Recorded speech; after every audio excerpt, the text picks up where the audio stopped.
నీవు భారంతో వచ్చావేమో, వేదనతో వచ్చావేమో, కష్టంలో వచ్చావేమో. నా మొరెవరు ఆలకించట్లేదు, నన్ను ఎవరు పట్టించుకోవట్లేదు, నేను ఎవరికి మొరపెట్టాలి? ఇప్పటి వరకు మనుషుల చుట్టూ తిరిగాను, ఇప్పటి వరకు అధికారుల చుట్టూ తిరిగాను, ఇప్పటి వరకు తెలిసిన వారి సహాయం కోరాను. కానీ ఒక్కసారైనా ఆయన మందిరంలో నేనుండి ఆయన్ని నామాన్ని స్మరిస్తే చాలు, ఆయన నామాన్ని నేను ఉచ్చరిస్తే చాలు, ఆయన మందిరంలో మేలుందని నేను ఈని వచ్చానని నీవు వస్తే గనక ఆయన తప్పకుండా ఆయన యొక్క మేలులతో, ఆయన దాచబడి ఉన్న మేలులతో నిన్ను తృప్తిపరచబోతున్నాడు.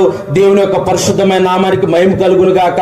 ఒకవేళ నిరుద్యోగ సమస్యతో నువ్వు ఇక్కడికి వచ్చావేమో, మంచి ఉద్యోగం నా జీవితంలో వస్తే బాగుండు, నా లైఫ్ సెటిల్ అయ్యిద్ది, నా జీవితం కట్టబడిద్ది, నేను అనేకులకు ఆస్వాదకరంగా నేను ఉంటానని నువ్వు యొక్క మందిరానికి నువ్వు వచ్చావేమో, దేవుడు రానున్న రోజుల్లో ఒక ఉన్నతమైన స్థితిలో నేను ఉంచబోతున్నాడు. దేవుని యొక్క పరిశుద్ధమైన నామానికి మహిమ కలుగును గాక.